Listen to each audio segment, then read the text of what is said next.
Ladies and gentlemen, inside this box, I quite literally have the solution to all of my problems. I mean, okay, not literally all of my problems. I'm talking very specifically about computing here.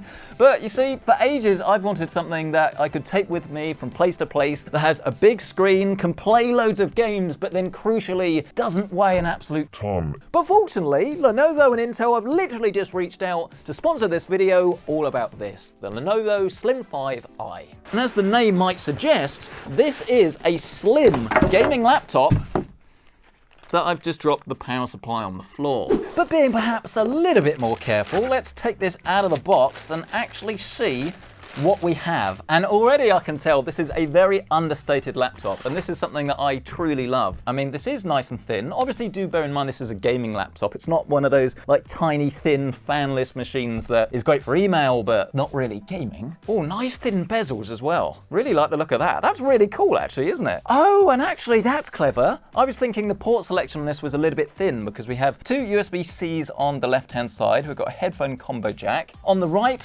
thankfully, we've got a full-size SD card reader, and this is going to be so useful for me when I'm doing my run and gun stuff. With the camera, we've got a camera privacy button as well for the webcam, but then all of the real I/O is on the back. Which means if you do want to plug this into a monitor, then you don't have to have all these cables sticking out the side. Look, here you've got your Ethernet, HDMI 2.1, which do 4K 120, two USB 3 ports, and then your power jack, again on the back. So you'll be able to put this on your desk, regardless of whether you're using this as a laptop or like your battle station with a load of monitors, keyboards, full setup, and most of the stuff, if not everything, will come out the back and leave you plenty of room. Yes, Lenovo, thank you. I do want to open this up and take a look inside in just a second, but I will also draw your attention to the power brick. It's not the absolute smallest in the world, but if you do want to use this as a non-gaming device, then you can just use a USB-C charger, which is pretty cool. But obviously, if you're going to want to game on this, then this is a 230 watt brick, which should supply more than enough juice to keep the RTX 4060 and the i7 13th gen CPU going for those long gaming sessions. It's nice to see standard crosshead screws on this, so if you are going to make any upgrades yourself, then it should be very easy to do so. Just remove all the screws from the back and then just gently prise this plastic cover away, like so. And then you would of course be left with your internals. So here we have the stock SSD. This one comes with 1 TB of storage, but as you can see, if you do want to add another one, you can just insert this here. You've got your Wi-Fi, battery, RAM is underneath here, and then of course your cooling system for both the GPU and the CPU. Just to show how easy this would be, by the way, if you did want to add another SSD, you just need to grab it, remove this screw, slot this into place, and then just screw it back down. But let's move on to the arguably more exciting bit, shall we, and actually get this thing turned on. I know there will be some RGB, I don't know how much though. And it looks as if the power brick is reversible as well. Save yourself some time. Yes, I told you there'd be RGB, look at that. And it's nice that it's a little bit more understated as well. I mean, I'll be honest, I just want some slightly attractive lighting so I can see the keys in low light. I'm not one of these like, go to your local coffee shop and bling out the place. Not very mean. 90 minutes and 1 pasta dish later, here we are all set up and ready to go. And the first thing actually that I do want to draw your attention to on this is just how good laptop displays have got. I mean, it wasn't that long ago that my main gaming laptop was 1080p. It had okay image quality. I mean, the refresh rate was quite good. I think it was 144 Hertz. But we seem to have blown everything out of the water in a very short space of time, because this is 16 by 10, which means we get some extra pixels at the top and the bottom with no notch. Mentioning no names. It's a full IPS panel, which not only means you get spectacular image quality, but you can also get some pretty awesome off-axis viewing angles too. But not only that, it's also a high refresh rate screen, and it's not one of these 120 or even 144 Hertz screens. This is actually 165 Hertz. So it's not the absolute fastest. I've seen laptops that go up to 360, but I mean, what's the point? Because your graphics card and CPU aren't going to be able to output those sort of frames in 99% of games anyway, and I'd much rather have a higher quality display that's still fantastic for gaming, but that I can use for all of my workloads as well. And for that, you need something that's big and something that actually has the color accuracy to boot. So pretty pleased with this so far. In terms of specifications, by the way, this is rocking a 13th generation Intel Core i7 13700H. Then this actually results in 14 cores, of which 6 are performance, and then the other 8 are efficiency. And the benefits of this Intel hybrid architecture is that you get loads of performance when you really need it, in tasks, say, like hardcore gaming,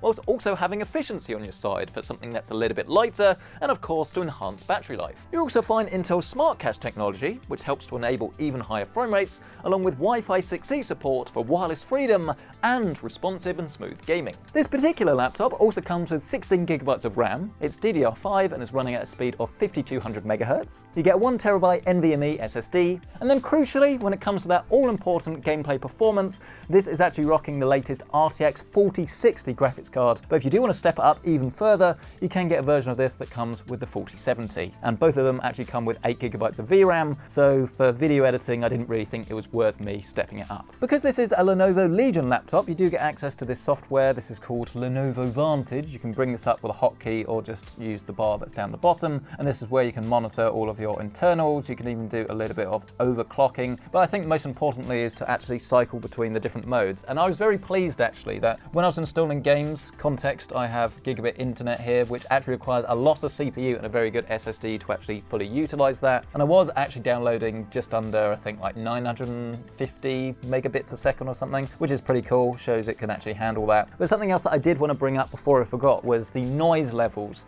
Whilst that CPU was actually whirring away doing all of those game downloads and updates and things all at the same time, I was genuinely pretty impressed, because obviously this is a slimmer device, which means the cooling isn't going to be as good on something that was a lot thicker, but I'm pretty impressed. It was only on the CPU, the GPU wasn't being utilized at that point, but while it was definitely audible, it was not like one of these rocket ship laptops again that I've used before. And if that can continue into games, I'm going to be very impressed. I'm not expecting this to be anywhere close to silent. It is a thin gaming laptop, but that is something we'll be paying very close attention to, shall we say. And oh yeah, I've just remembered why I wanted to bring that up. The point I was trying to tie in here is that if you press Function and Q, this is your quick switching between automatic fan speed and performance, and then the silent profile. And if you've got it plugged in, then you've got like a max performance one as well. Pretty nice to have at the touch of a button. But I know what you're thinking, enough talk. What about the games? Well, I've hidden the camera really well this time behind a plant. You never would have known.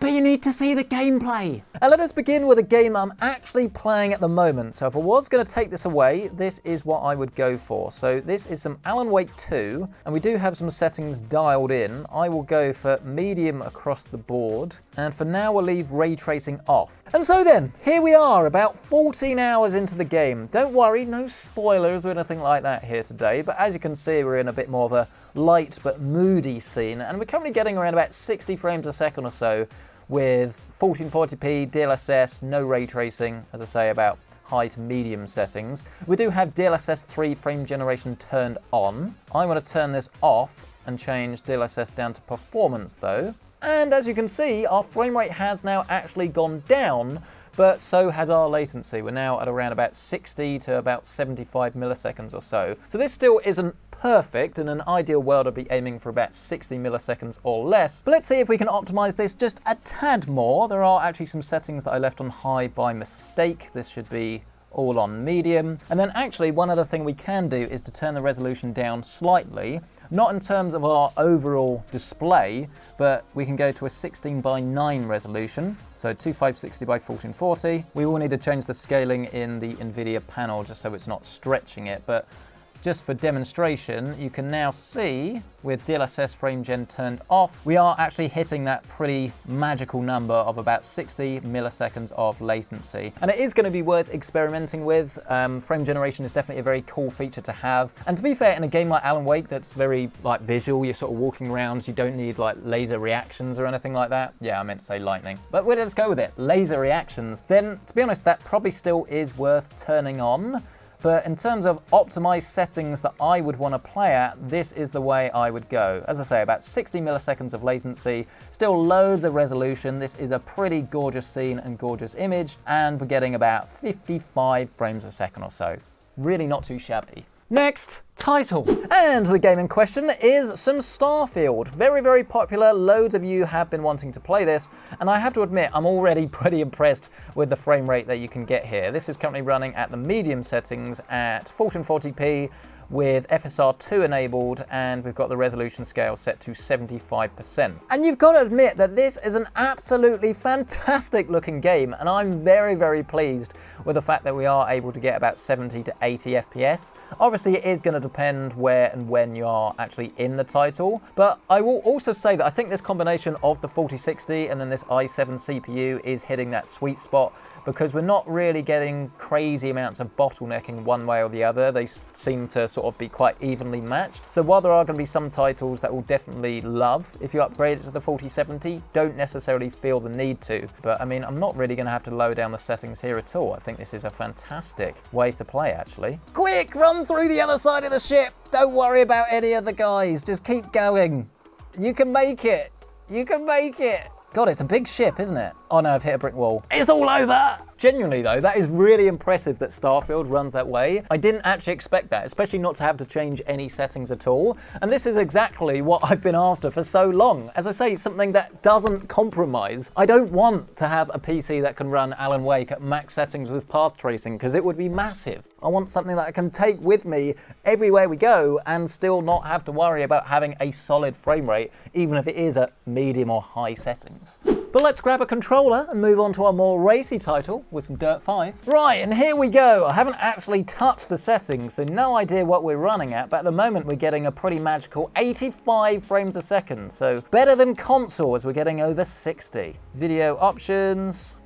Oh, everything's set to automatic. Okay, let's turn that off. And let's go! And our frame rate is basically exactly the same. So maybe the automatic settings were what I wanted anyway. But yeah, pretty darn cool. Around about 90 frames a second or so means you've got no excuse for not being good at your game. And I have to admit, this has got me pretty excited because I can actually use this laptop at the weekend. I'm going to stay with my mummy. I mean, she doesn't actually know I'm coming over for the weekend yet, but that's the joys of being a son. You can just turn up when you want, right? And I'll be bringing this. It's Las Vegas F1, gaming rest of the day. Though I suppose I could do that at home. But let's press on to what admittedly is a very guilty pleasure of mine, some Fortnite. And with our settings firmly locked in at 2560 by 1600, pretty much medium and high across the board actually. We've got DLSS set to balanced. We can now jump out of the battle bus and descend to the floor below. And actually, I'm pretty impressed with the frame rate we're getting here. It's not quite 100 FPS. We're just below that at the moment, but I imagine this will increase slightly when we do touch down.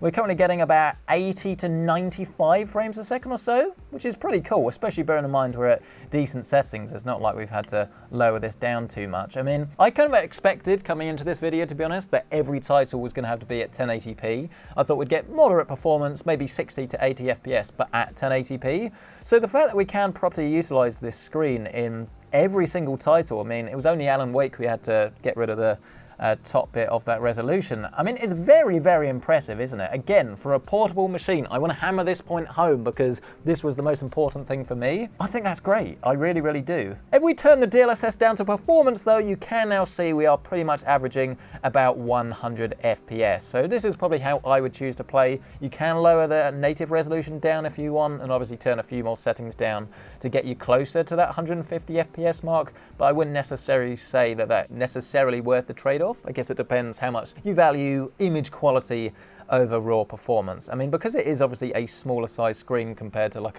even a 24-inch monitor, I mean, 1080p is going to be plenty for this. So have a play around with it and essentially just find the settings that really work for you. But the fact that you can play this at 1440p, I think is excellent. I was just about to talk about the keyboard, but I've got some action. Oh, how many am I up to now? How many am I up to? 7! 7 whilst filming a video, and I'm still being attacked.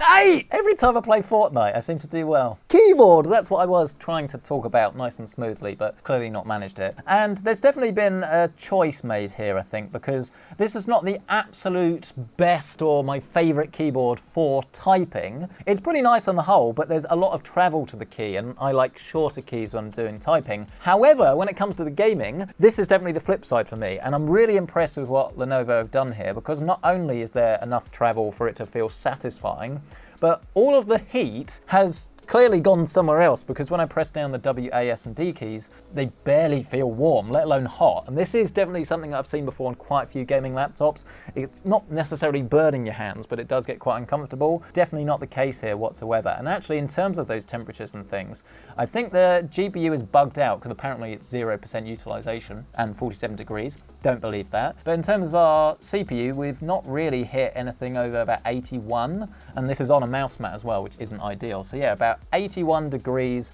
And if we do open up Task Manager, we can actually get an accurate idea of GPU, 62. So this is running very cool and quiet.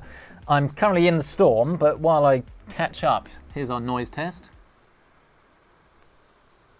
So again, for a gaming laptop, really, really impressive. But especially if you have headphones, really not going to be a problem. But even if you do want to use the inbuilt speakers, I don't think you're going to have too many concerns. I mean, it does depend obviously on the utilization. So if you're maxing out both the GPU and the CPU, it will make more noise.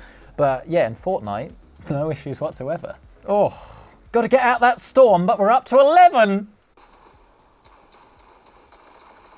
Yes! Told you I was good.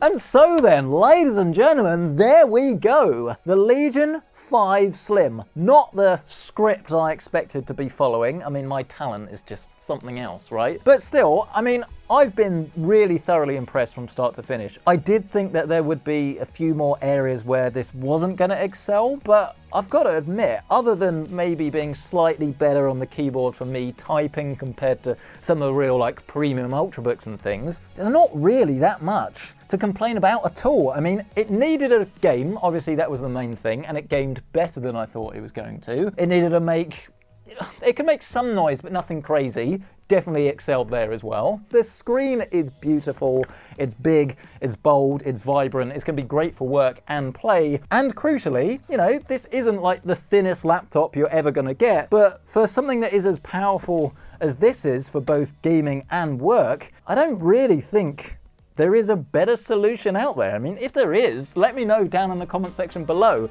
And please do let me know your thoughts on the Legion 5 Slim. Do you agree with me that this is a fantastic laptop for those that literally want one machine that can do everything? Or were there some things that you think need to be changed? I'd love to hear from you. Absolutely smash the like button if you've enjoyed this video. Get yourself subscribed. And if you do want to check out current pricing on this, then I'll leave the Lenovo links to this down in the description below. But thank you so much for watching. I really hope it's been useful, and we'll catch you in the next one.